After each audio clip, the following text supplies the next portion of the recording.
Near mint condition, the home of collected editions. That cover's so awesome. This is Mr. Chris Claremont, a legend. Melanie goes, Tired.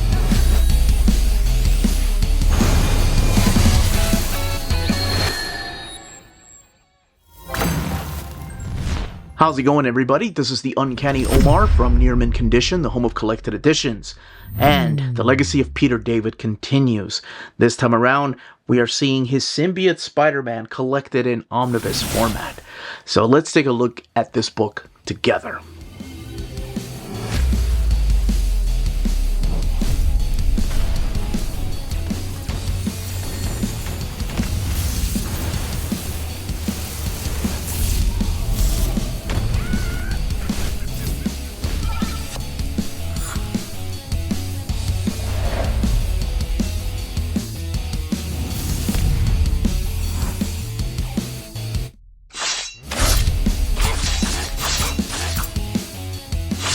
And welcome back, everybody.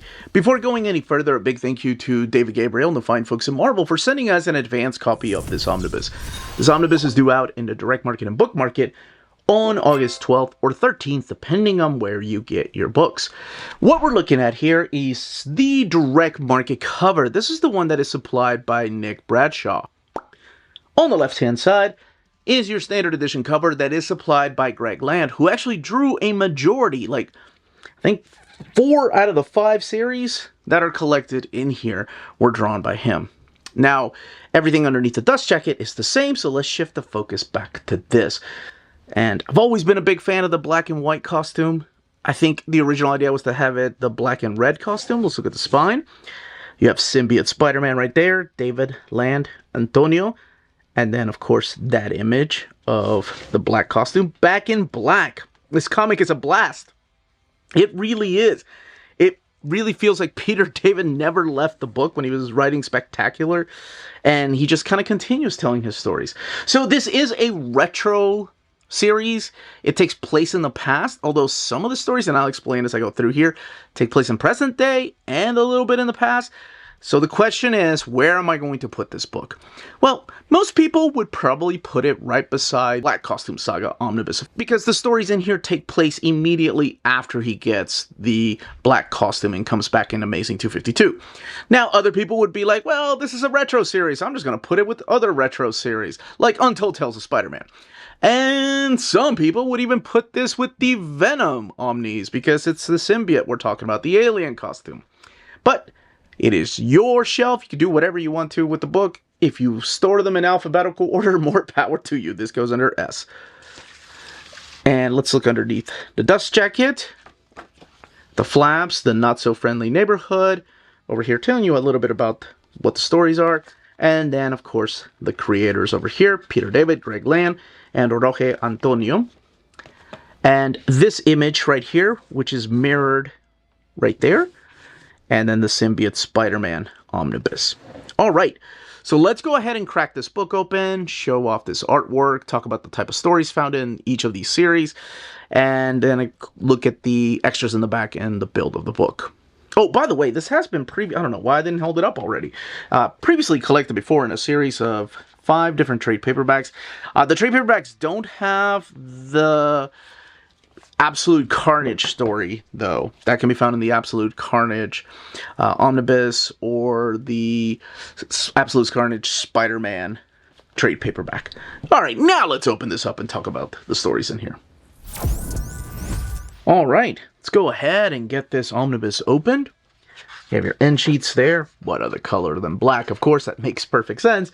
The title page, Symbiote Spider-Man by Peter David.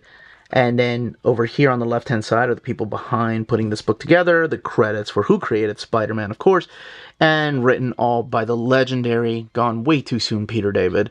And the different miniseries you're going to be seeing collected in here, and who each of the artists were. Greg Land taking a majority of the credit, of course, with Jay Leasting on inks, Frank Darmara doing the colors, and then Joe Sabino doing the lettering. However, Java Tartaglia and Rain Beredo do the colors for Francesco Mobili's art in the Absolute Carnage. There's a flashback with Ivan Coelho over here for the flashback sequences, and then Roge Antonio doing the Symbiote Spider-Man issues.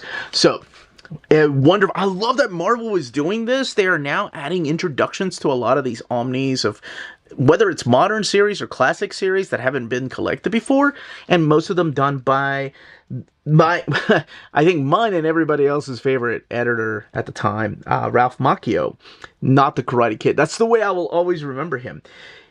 He talks about the importance of Peter David writing Spider-Man, the Secret Wars, the costume, and then kind of breaks down each of the series here without spoilers, by the way, because I've read the introduction because I already read all these series. So he does a phenomenal job kind of introducing you to what you're about to read and when they take place in a way, which I think is very important.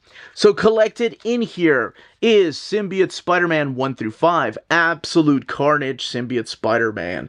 That's the one-shot. Symbiote Spider-Man Alien Reality 1 through 5, Symbiote Spider-Man King in Black 1 through 5, Symbiote Spider-Man Crossroads 1 through 5, and Symbiote Spider-Man 2099 1 through 5. This book has a total of 632 pages and retails for $100.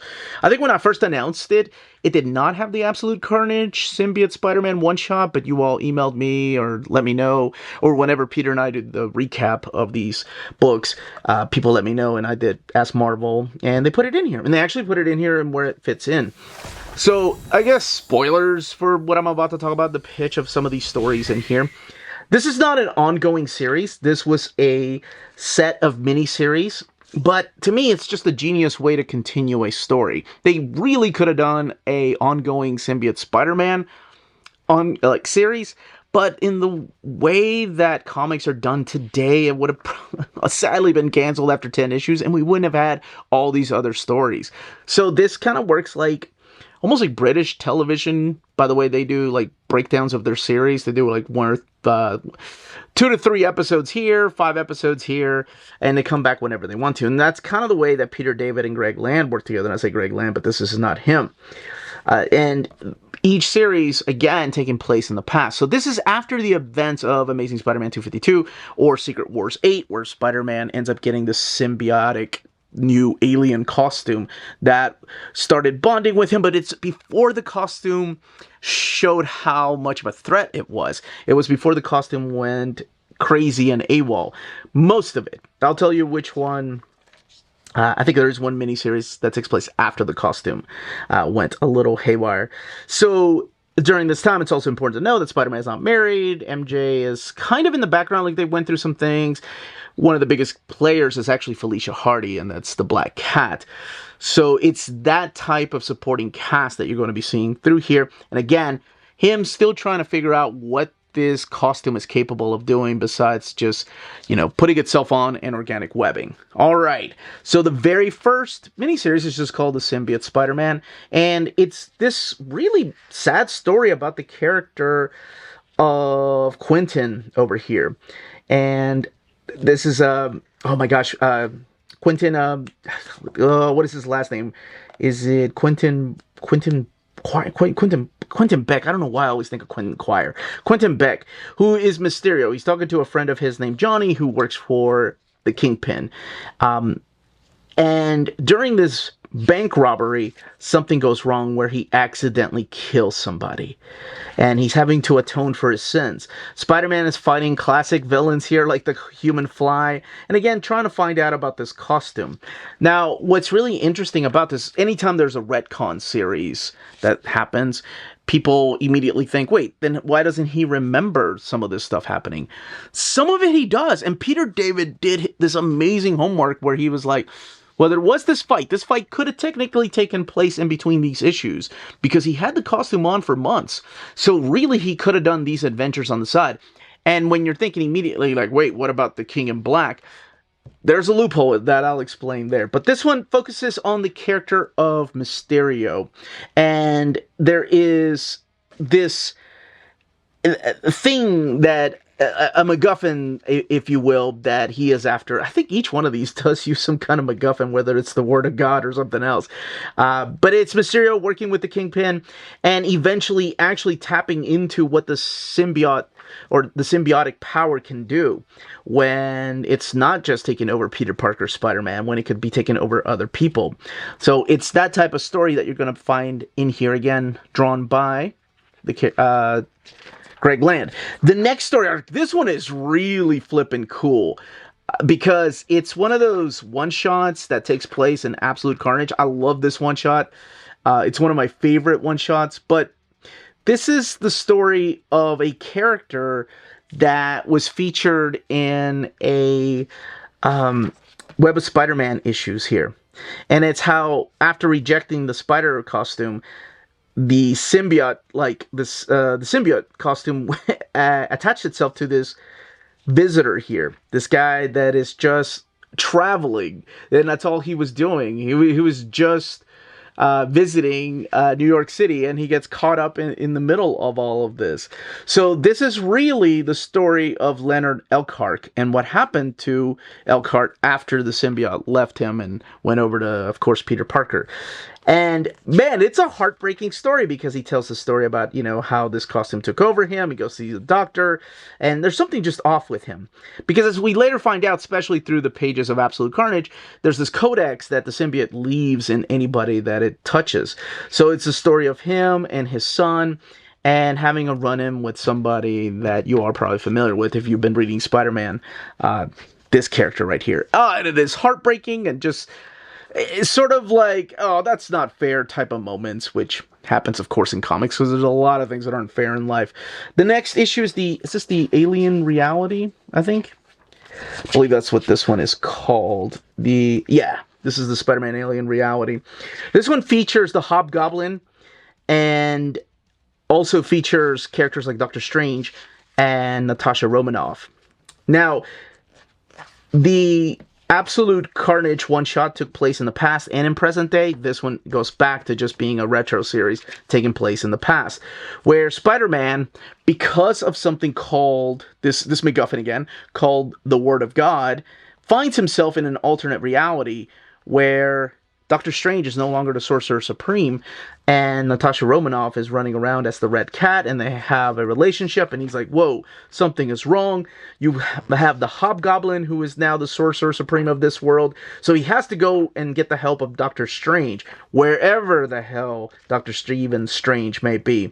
Now, in this world, it's also Aunt May and Uncle Ben that are still alive, and even though things aren't right in this world, he still has to do the right thing, and put things where it really belongs. And it's another one of those funny moments because, Spider-Man is quippy, and it's just Peter David writing the quippiness that he's so good at writing. But also, realization that, wait a second, I've got my uncle and my aunt alive here. Yeah, things are a little off. And keep in mind, again, this is taking place after he found the costume, before the marriage, before we got any of that stuff. For Venom, of course. And there's a lot of heart in it, that's for sure. Then we get the King in Black crossover. Now, this is another one of those retro series that really takes place in the past. But because of the character of Null, we do have some... Here, let me just show you. Some appearances in present time. Now, this one starts off awesome because it is the abduction of the Watcher by none other than Kang the Conqueror that kind of plays a big part through here. There is a disturbance in the Force, if you will, and that disturbance is none other than Null, the King in Black. Apparently, back then in the 80s, or when this is taking place in comic book time, he did want to come and take over Earth, but it doesn't happen, of course, until later, until the pages of Donny Cates' Venom. But this is like the first line of defense against the character of Null and his symbiotes that are coming to Earth and attacking. So there is a bit of a forming of a new Guardians of the Galaxy, if you will. Oh man, and there's so many jokes that are thrown in there. It's perfect.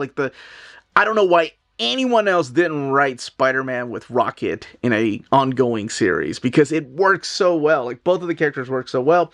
And it's also good to see some of these characters from this time, from the Avengers, like Monica Rambeau, Captain Marvel, and Black Knight, which one of my favorite Avengers, and of course my favorite villain from the Avengers, Kang the Conqueror. But it does tie it in nicely to the King in Black. Now, the beauty of both that and Absolute Carnage is you don't even need to read that. The King in Black, by the way, has been collected, that miniseries, in the King in Black Omnibus. And the Absolute Carnage, I already talked about that one, is in the Absolute Carnage Omnibus. The last story that Greg Land and Peter David did together is the Crossroads story. If you're familiar with Bill Mantlow's run on Hulk, this is such an awesome love letter to that, not just Spider-Man. In this one, actually, there's less Peter Parker, more Symbiote Spider-Man. And I'm sorry if I'm saying Symbiote, that's the way I've always pronounced it. I think the movies are like Symbiote, I think. Nah, forget that. I think Symbiote. I feel the same way like like Roy Thomas and Chris Claremont saying Magneto and J.M. DeMatteis. Like, I don't give a crap what the movie says. It's Magneto, not Magneto. Anyway, so to me, it's Symbiote. This one is about believe it or not, it's actually the Queen of the Norns, Carnilla, that is trying to find this gem. Again, like a little bit of a MacGuffin. It's called the Matrix Stone. So she is pulling in all these different people to kind of help her find this. And Spider-Man kind of gets caught in the middle of it and goes through the Crossroads, which is this dimension that Doctor Strange sent the Hulk to after the destruction of, what was it, Midtown. So Spider-Man gets caught in the Crossroad.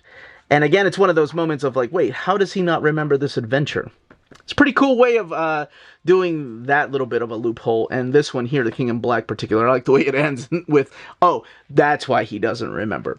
The next one that Peter Parker doesn't remember, of course, makes sense because it is none other than Spider-Man 2099. That's right. We are now in Nueva York.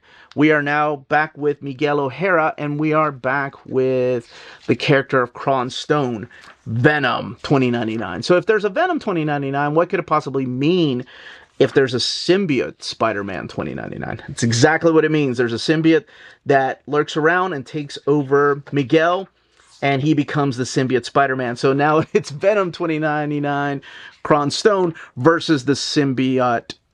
I just did it. It's freaking movies. The Symbiote Spider-Man 2099, Miguel O'Hara. And that's what that miniseries is about. This one, again, is not drawn by Greg Pak. This is the one that's done by Roge Antonio. But this is what the artwork looks like. And I do see, like, some Greg... Did I say Greg Pak? I meant Greg Land. Greg Land, a little bit in his art, with maybe Leonard Kirk.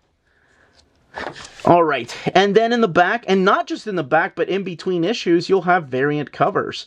But in the back, you are going to see a majority of them in thumbnail size by Aaron Cooter and Mark Bagley and Ron Lim and also Gerardo Sandoval and Philip Tan, just to name a few of the different artists.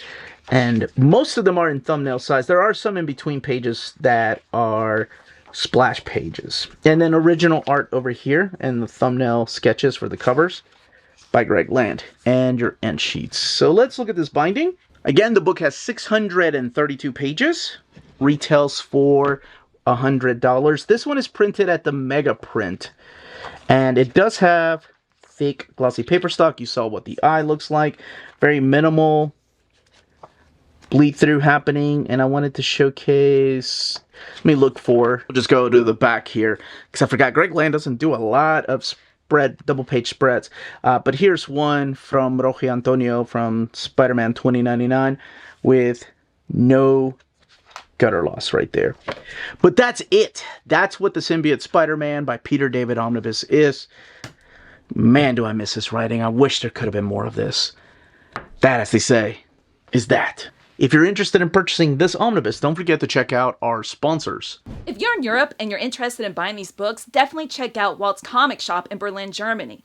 They have the cheapest pre-order prices, flat shipping rate of €12 for all EU countries, emails answered within 24 hours, waltscomicshop.com, and you can use the code Near Mint Condition at checkout and get free shipping for all EU countries with your first order over €40.